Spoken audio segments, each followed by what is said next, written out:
We've done quite a few hut-to-hut adventures from the Alps and the Dolomites to Patagonia. And the gear can vary a little bit based on the route, but there definitely is a standard list of considerations we go through when doing this type of adventure. So in this special edition of the Mudroom, Audrey's joined me so that we can run through some of that gear and some of the other logistical and safety considerations as well.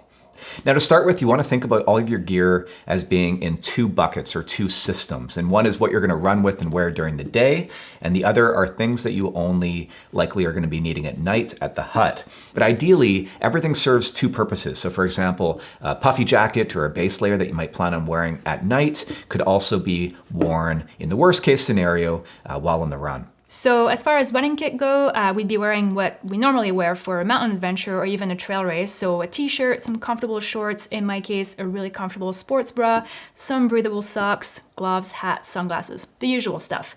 And we won't get into specifics here for the sake of this video, but we will link to some of our favorites in the description below in case you want some really specific recommendations. And the only other thing to consider is that in the mountains, of course, weather can change very quickly. So really what you're looking at is, for example, doing the Tour de Mont Blanc, look at the required kit for a race like UTMB, where they're requiring that you carry a hard shell jacket, waterproof pants, things like that. That should be considered part of your standard kit for during the day.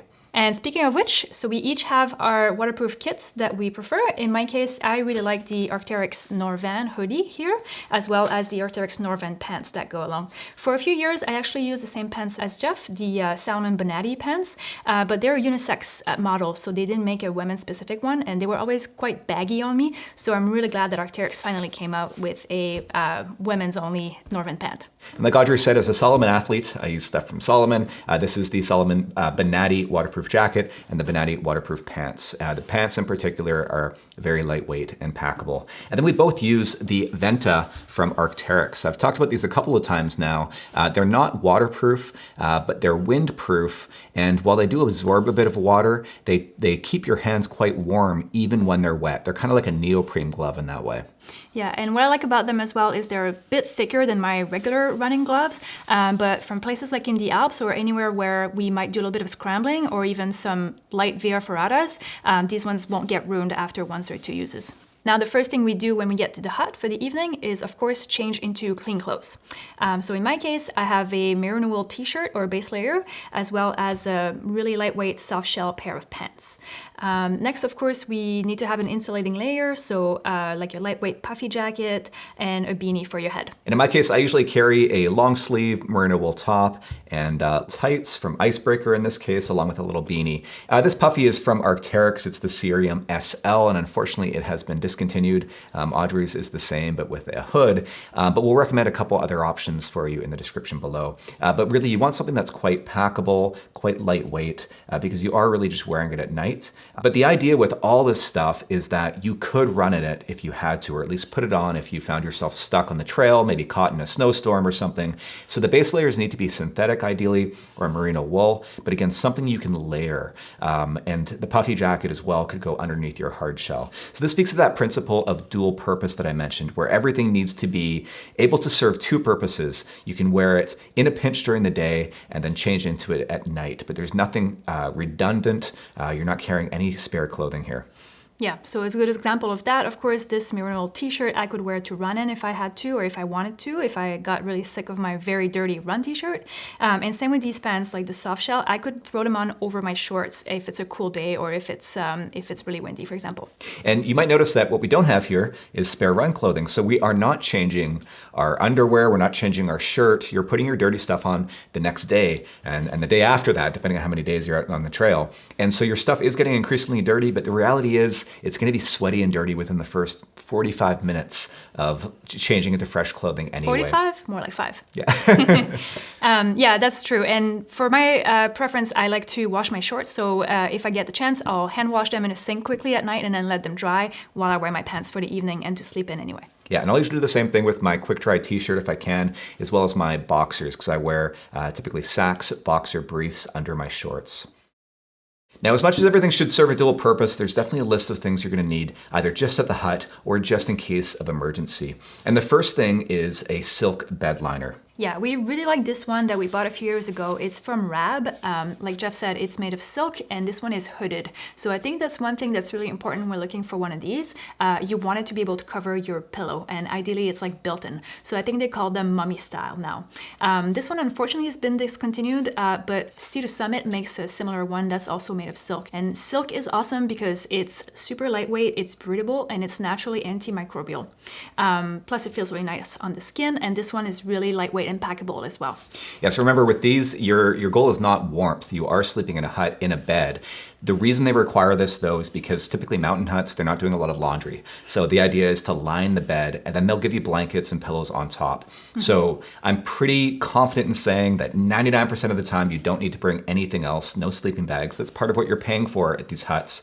But most of the times you do need to bring a silk liner. If you don't bring your own, they're going to try to rent you one or charge you for a disposable one, and that can add up very quickly. And another thing that can add up is showers. Aside from the most remote refugios, most places will have them, but they will charge you a fee. Some as high as €6 for a 4-minute shower. So you will need to bring your own quick dry towel as well as the soap you're planning to use, of course, because they won't be providing that.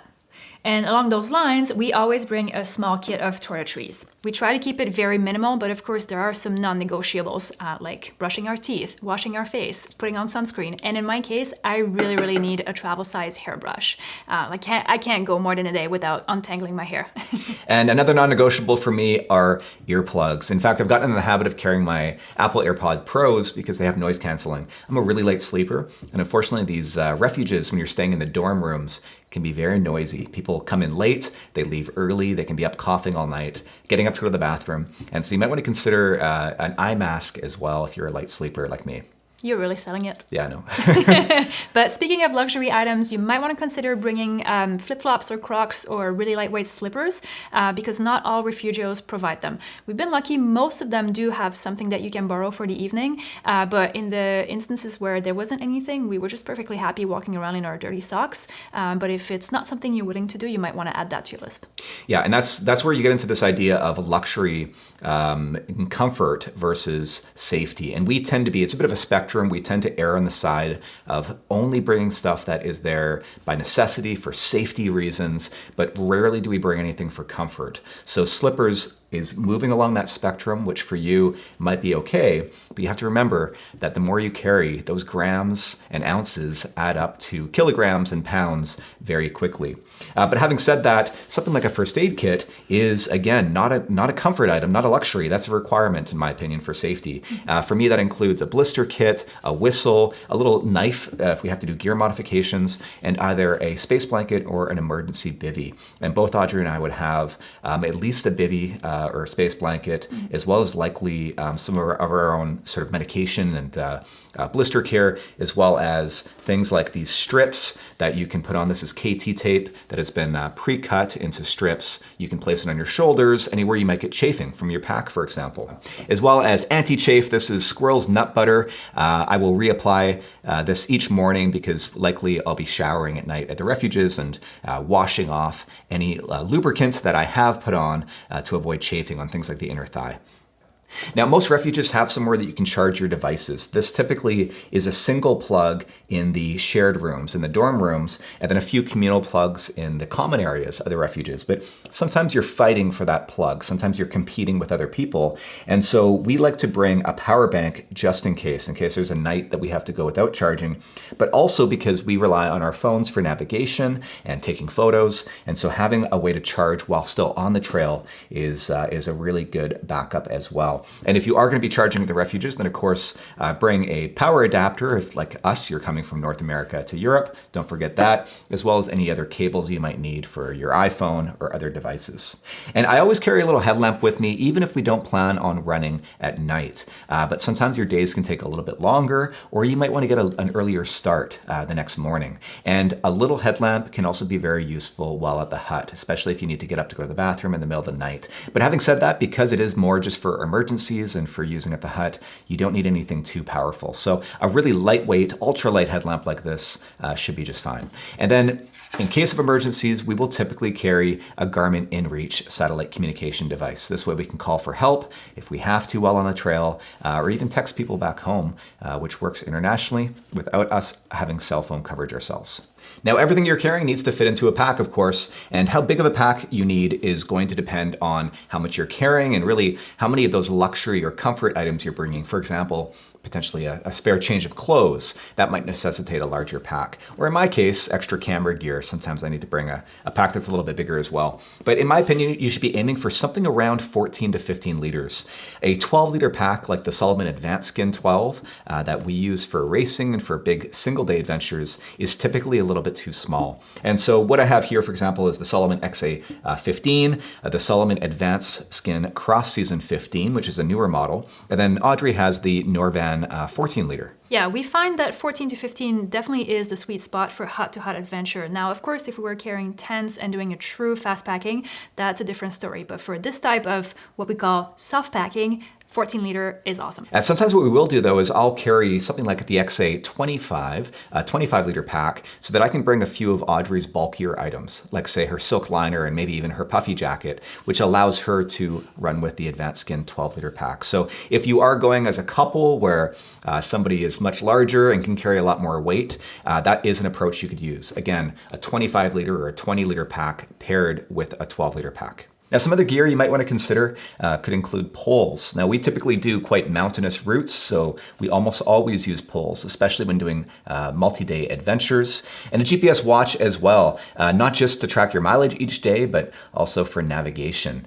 You're going to want to carry your passport with you at all times because, like with many international hotels, refuges typically will require that you have your passport, that you show the passport when you check in, and they may want to take a copy of it as well. And this can be a surprise for some North Americans traveling over to Europe for the first time. And while you will typically need to pre-book refuges, this is becoming increasingly common for popular routes like the Tour de Mont Blanc, which may require you to book up to a year in advance. Typically, they'll ask that you just prepay a deposit, and then you can pay the balance when you get there. Usually that can be done by credit card, but sometimes for the more remote mountain huts, they actually don't have cell signal, so you'll need to pay in cash. We always bring maybe 200 euros or so, maybe about $200 US, just in case as a backup whenever we do these kind of trips. And to pay for all the espressos. And last but not least, you're going to want to consider cell service as well. So if you are traveling internationally, you could use an app like AUDRÉE'S, which allows you to buy eSIMs as little as 1 gig for 7 days, and you can easily reload it as well. We've used this all over the world. It works in almost every country. It's super convenient, really reliable, and I've got a referral code below as well that will get you a little bit of a credit to start off if you want to use that. Now, the last thing I would say is that it's really easy when you're new to these kind of hut-to-hut fast packing adventures to underestimate the difficulty of these routes, especially that cumulative fatigue of doing back-to-back days. So you want to make sure that you give yourself a buffer, especially if it is your first time doing this. Cut your day down by 30%, maybe add an extra day on the end, or try to shorten the route if you can. And maybe consider doing just 1 or 2 nights to start off with before you bite off a 4 or 5 day fast pack. But it really is a great way to spend some time in the mountains, especially as a couple. You get to sleep in a warm bed each night, you get to eat some great food along the way, and you get some time on feet without really noticing it. There's really so many great hut systems in the world. The possibilities are endless.